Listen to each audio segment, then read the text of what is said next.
இறைவனின் சாந்தியும் சமாதானமும் அனைவர் மீதும் உண்டாவதாக. 10ஆம் வகுப்பு தமிழ் இயல் 6 கவிதை பேழை. பூத்தொடுத்தல்.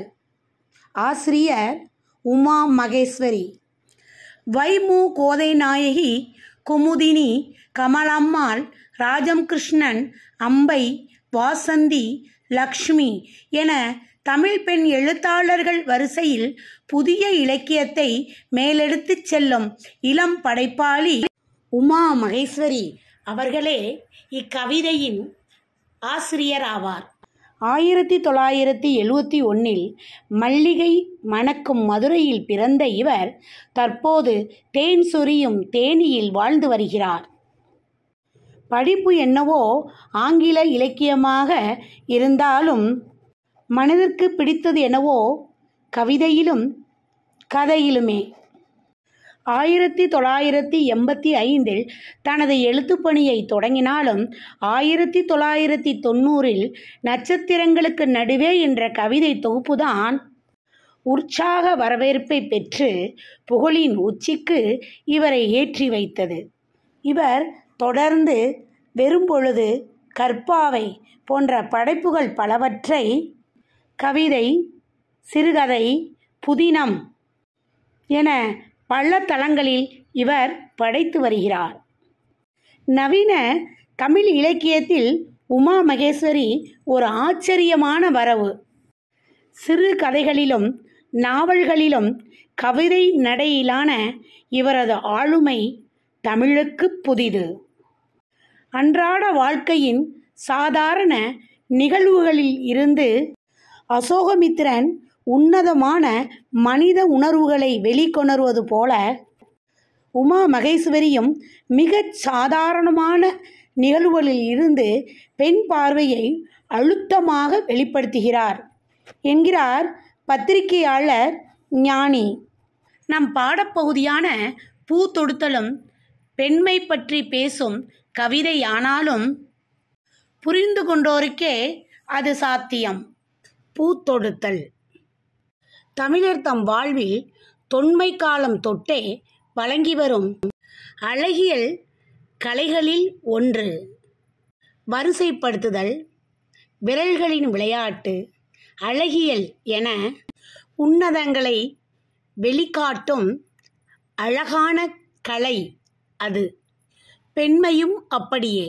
ஒழுங்கு, நெகிழ்வு, அழகியல் என பல உன்னதங்களை உள்ளத்தில் சுமந்திருக்கும் அற்புதமே பெண்மை. இனி கவிதையை பார்ப்போமா? இந்த பூவை தொடுப்பது எப்படி? சாந்தமானதொரு பிரபஞ்சத்தை சுமக்கின்றன ஒல்லித் தண்டுகள். இறுக்கி முடிச்சிட்டால் காம்புகளின் கழுத்து முறியும். தளர பிணைத்தால் மலர்கள் தரையில் நழுவும். வாசலில் மரணம் நிற்பதறிந்தும் வருந்தாமல் சிரிக்கும் இந்த பூவை எப்படி தொடுக்க நான்? ஒருவேளை என் மனமே நூலாகும் நுண்மையுற்றால் ஒழிய என்றவாறு கவிதை முடிகிறது. இந்த பூவை தொடுப்பது எப்படி என்ற கேள்வியோடு இந்த கவிதை தொடங்குகிறது. பொதுவாக எளிய வினா ஒன்றை தொடுத்து அற்பமாக நம்மை சிந்திக்க வைத்து விளக்கம் தருவது கவிதையின் சிறப்பாகும். மலர்களின் மகத்துவத்தை உணர்த்தி அவற்றின் மீது நாம் காட்ட வேண்டிய அக்கறையை எடுத்து உரைக்கவே கவிதையின் முதல் வரியில் இந்த பூவை தொடுப்பது எப்படி என்ற வினாவினை எடுத்து வைக்கிறார் கவிஞர். இவ்வரிகளையே பெண்மைக்கு பொருத்தி பார்த்தோமானால் இந்த பூவையை தொடுப்பது எப்படி, அதாவது இந்த பெண்மையை தொடுப்பது எப்படி என்றும் பொருள் கொள்ளலாம். பெண்மை என்ற சொல்லை பயன்படுத்தாமல் பெண்மையின் மகத்துவத்தை இந்த கவிதையில் உணர்த்தியிருக்கிறார் உமா மகேஸ்வரி. ஒவ்வொரு பூ பூப்பதும் ஒரு பிரபஞ்சம் மலர்வதைப் போல என்று சொல்வார்கள். இதனையேத்தான் சாந்தமானதொரு பிரபஞ்சத்தை சுமக்கின்றன ஒல்லித்தண்டுகள் என்கிறார் உமா மகேஸ்வரி. இதையே பெண்மைக்கு பொருத்தி பார்த்தோமானால் இந்த பிரபஞ்சத்தை தாங்கி நிற்பது மெல்லியலான பெண்மையே என்று பொருள் கொள்ளலாம். இதையே குடும்பமான ஒரு உலகத்தை தாங்கி நிற்பதும் பெண்மையே என்று கூறலாம். பூக்கள் இறுக்கி முடிச்சிட்டால் காம்புகளின் கழுத்து முறியும், தளர பிணைத்தால் மலர்கள் தரையில் நழுவும். பெண்மையும் அப்படியே. அளவுக்கு மீறிய வேலைப்பளுவால் பெண்மை நொடிந்து போகும். பாராமுகமானாலும் பெண்மை தளர்ந்து போகும். வாசலில் மரணம் நிற்பதறிந்தும் வருந்தாமல் சிரிக்கும் இந்த பூவை எப்படி தொடுக்க நான்? பூக்களின் இறுதி பயணம் பறிக்கப்பட்ட அந்த நொடியிலேயே தொடங்கினாலும் அவை புன்னகைக்க மறந்ததில்லை, புன்னகைக்க மறுத்ததும் இல்லை. கடந்து போகும் பாதைகளிலெல்லாம் நறுமணத்தை கமழ்ந்து களிப்படையச் செய்வதே அதனுடைய பணி. பெண்மையும் அப்படியே. தன்னலம் கருதாது பிறருக்காகவே வாழ்ந்து பிறருக்காகவே தன்னை அர்ப்பணித்து கொள்வதே பெண்மையாகும். இந்த பூவை எப்படி தொடுக்க நான்? ஒருவேளை என் மனமே நூலாகும் நுண்மையுற்றால் ஒழிய. இத்தகு சிறப்புகளுடைய இந்த பூக்களை தண்டு உடையாமல் தரையில் நழுவாமல் தொடுக்க வேண்டுமானால் என் மனமே நூலாகும் நுண்மை அறிந்தால் மட்டுமே அது சாத்தியமாகும். பெண்மையும் அப்படியே.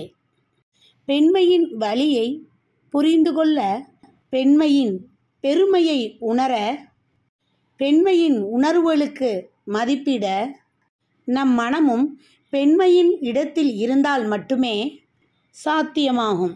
இந்த கவிதையை உற்று நோக்கினோம் ஆனால் இந்த கவிதையில் ஒரு இடத்தில் கூட கவிஞர் பெண்மை என்ற வார்த்தையை பயன்படுத்தவே இல்லை.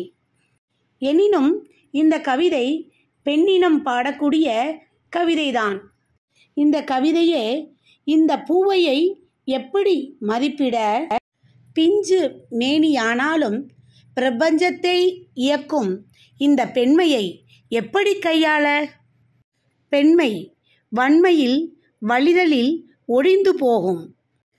பற்றுமரம் இல்லா கொடியானால் சிதறிப்போகும்.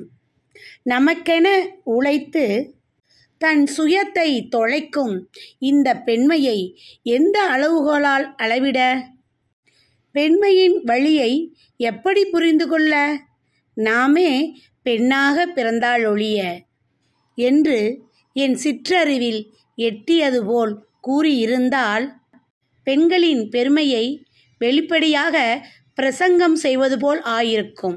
ஆயினும் கவிஞர் பெண் என்ற சொல்லை பயன்படுத்தாமல் பெண்ணின் மகத்துவத்தை உணர்த்தி இருக்கக்கூடிய இந்த கவிதையானது கவிஞர் உமா மகேஸ்வரியின் கற்பனை திறமைக்கு சான்றாகும்.